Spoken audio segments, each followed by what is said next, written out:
நம்மளும் தான் அந்த கதையில பொறுத்து பொறுத்து பார்த்தோம். இந்த யமுனாங்கிற பொண்ணு கொஞ்சமாச்சும் வந்து புத்திங்கிறது ஒன்று வரும்ட்டு. தன்னுடைய அக்கா காதலிச்ச பையனை தானும் காதலிக்கிறோம். அவங்க ரெண்டு பேரும் வந்து சும்மா ஒன் சைட் லவ்லாம் கிடையாது. அவ்வளோ தூரம் வந்து உருகி உருகி காதலிச்சு கல்யாணம் வரைக்கும் போய் அதுக்கப்புறம் நிறைய பிரச்சனைகள் ஆச்சு அப்படிங்கிறதெல்லாம் தெளிவாக தெரியும். நிவின் வந்து என்ன காரணத்துக்காக தன்னுடைய அக்காவால் வெறுக்கப்பட்டாங்கிறதெல்லாம் தெரியும். இருந்தாலும் வந்து மனுஷ மனம் காதலுக்கு வந்து கண்ணு இல்லை அப்படி இப்படின்னு ஒன்று பேசி காதலிச்சாங்க. சரி, அது வரைக்கும் கூட ஓகே. நீங்கள் வந்து திருப்பி அதே பையனை காதலிக்கிறீங்க. அவங்க அக்கா காதலிச்ச பையனை பிரேக்கப் ஆனதுக்கு பிறகு தர்ம சங்கடமாக இருக்கும்னு சொல்லிட்டு கங்கா சொன்னாங்க ஒரு தடவை, ஒரே இடத்துல இருந்தீங்கன்னா எப்படி நல்லாவா இருக்கும் அப்படின்ட்டு.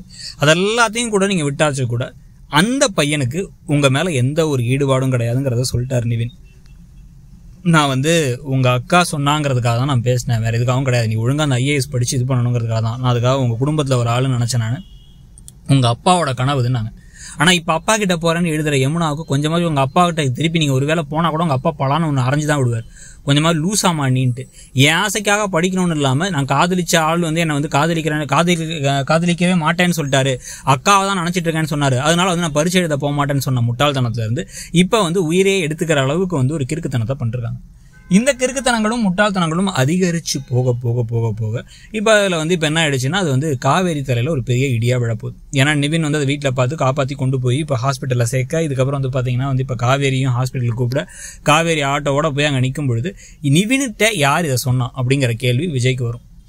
விஜய்க்கு இது நிவின் தான் அந்த பையங்கிறது தெரியாது, இவங்க இந்த யமுனா காதலிச்ச பையங்கிறது தெரியாது. அப்போ அவருடைய மனசில் என்ன தோணும் அப்படின்னா, இப்படி தங்கச்சியை வந்து பார்க்கறதுக்காக காவேரி போனால் அங்கே தங்கச்சி இப்படி மயக்கமாய கிடக்கிறாங்கன்னா நமக்கு கால் பண்ணாமல் நிவினுக்கு கால் பண்ணியிருக்கா அப்படின்னா அப்போ நம்மளை வந்து அந்த குடும்பத்தை ஒரு ஆளாகவே யோசிக்கவே இல்லை, நிவினை தான் வந்து யோசிச்சிருக்கா. அப்போ நிவினை வந்து காதலிக்கிறாங்க, இவங்க ரெண்டு பேர் திருப்பி சேர போகிறாங்க போல அப்படின்னு நினச்சிட்டு இருக்க வேலையில் இப்போ கண் விழிச்சதுக்கு அப்புறமா இதே விஷயத்த ப்ரூவ் பண்ணுற மாதிரி வந்து யமுனா ஏதாச்சும் விஷயத்த சொன்னாங்கன்னு வச்சுக்கோங்க, எல்லாம் வந்து அக்காவாலையும் நிவினாலையும் தான், அவங்க ரெண்டு பேரால தான். அவங்க ரெண்டு பேரும் வந்து ஏதோ ஒரு உறவில் இருக்காங்க மாமா, அதை தான் நான் சொல்ல வந்தேன், அக்கா பண்ணுறதெல்லாம் சரியில்லை அப்படின்னு சொல்லி சொன்னாங்கன்னா பெரிய பிரச்சனை ஆகிடும். அது எப்போ சொல்லுவாங்க அப்படின்னா அவங்க கண்ணை திறந்து பார்க்கும் பொழுது யமுனா கண்ணை திறந்து பார்க்கும்போது நிவினும் காவேரியும் பேசிட்டு இருக்கிறத பார்த்தா, ஓ இவங்க ரெண்டு பேரும் ஜோடி சேர்ந்துட்டீங்களா, ஜோடி எனக்கு இப்படி கிடக்கு, இப்போ கூட அதை பற்றி யோசிக்காமல் இருக்கீங்களா அப்படின்னு சொல்லிட்டு அவங்க திருப்பி வந்து அந்த ஒரு விஷயத்துலையுமே திருப்பி தப்பாக புரிஞ்சுக்கிட்டு அதை வச்சு விஜயை ஏற்றி விட்டு, இந்த சமயத்தில் கங்காவும் குமரன் வந்து என்னாச்சு ஏதாச்சுன்னு கேட்க கங்காவுக்கு அரசல் புரசலாக பாதியில் தெரிஞ்ச விஷயத்தை வச்சு அவங்க எதையாவது சொல்லணும்னு ஒரே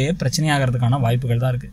இந்த மாதிரி பிரச்சனைகள், சண்டைகள், சச்சரவுகள் இது எல்லாத்துக்கும் நடுவில் காவேரி மேலே இல்லாத ஒரு விருப்பம் நமக்கு இல்லை. நம்ம இப்போ காவேரிக்கு விஜய் மேலே கோபம் இருக்குல்ல, அவர் வந்து நம்மளை காதலிக்கிற போலான்ட்டு, அதே மாதிரி வந்து இப்போ விஜய்க்கு தோணும் பொழுது அதுவும் விஜய்க்கு வந்து நம்மளை காதலிக்கிற மட்டுங்கிறது இல்லை, நிவின் கூட திருப்பி சேர்ந்தெல்லாம் நினச்சிட்டா அப்போ அவன் நம்ம மேலே காட்டின அன்பெல்லாம் உண்மை இல்லைன்ட்டு இவர் திருப்பி வந்து எரிஞ்சு விடுறதும் மூஞ்சி தூக்குறதும் நடக்கிறதுக்கான வாய்ப்பு இருக்குது. கான்ட்ராக்டை இப்போயே முடிச்சுக்கலாம், இப்போ கிளம்பிடுன்னு சொல்கிறதுக்கும் வாய்ப்புகள் அதிகம். நீங்கள் என்ன நினைக்கிறீங்கிறத சொல்லுங்கள். தேங்க்யூ.